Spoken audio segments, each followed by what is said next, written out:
Yes ma'am. आगे तो समझ में? Yes ma'am. इसको देखो एक्टिविटी के माध्यम से समझेंगे। ये क्या है?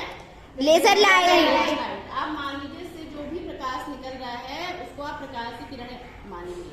तो देखो परावर्तन पढ़ाया था, प्रकाश का परावर्तन। तो उसमें हमने क्या कहा था कि जो आपतित किरण किसी भी हमारी चमकदार सतह यानी कि मिरर है, मिरर लिया है ना, इसमें पड़ती है तो वो उसी माध्यम यानी कि वायु एक माध्यम है, इसी माध्यम में वापस आ जाती है। तो इसमें हम देखते हैं कि कैसे प्रकाश का परावर्तन हो रहा है और परावर्तन के जो दो नियम मैंने आपको बताए हैं उन नियम को भी हम समझेंगे। तो सबसे पहले ये जो किरण पड़ेगी वो क्या कहलाएगी हमारी? कौन सी किरण है? ये वाली किरण है, ये देखिए आपतित किरण। हाँ, और जो वापस जा रही है वो क्या है? परावर्तित किरण। तो यहाँ पर देखो आप प्रकाश का परावर्तन को साफ साफ देख सकते हैं।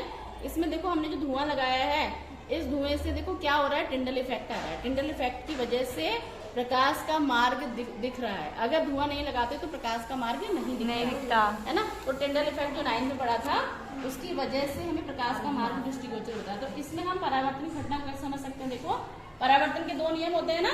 तो पहला नियम क्या कहता है, कोई बताओ तो जरा। पहला नियम क्या है बताइए?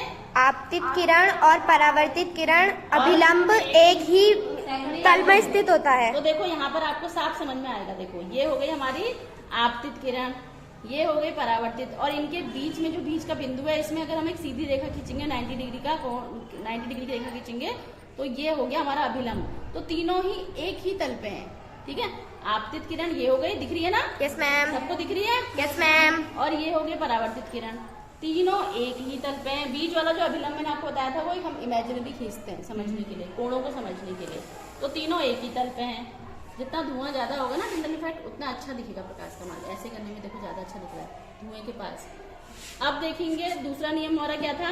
प्रकाश के परावर्तन का दूसरा नियम क्या था, कोई बताओ? आपतन कोण और परावर्तन कोण एक ही बराबर होते हैं, है ना। यानी कि साइन आई इक्वल टू होता है साइन आर के, होता है ना। तो कैसे समझेंगे? देखो ये अभी देखो यहाँ पे धुआं थोड़ा इधर को लगाओ ना, और फूंक मार तो पूजा के। एक लड़की ऐसे करो, इधर से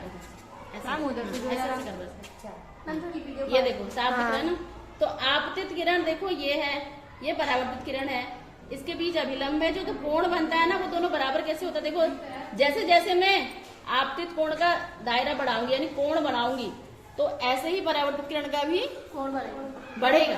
अब घटाऊंगी तो घटेगा। ये दोनों बराबर होते हैं। अगर ये बढ़ेगा, ये कोण बढ़ेगा तो ये कोण भी बढ़ेगा। यानी आई बढ़ेगा तो आर भी बढ़ेगा और आई घटेगा तो आर भी घटेगा। तो इस तरह से हम प्रकाश के परावर्तन को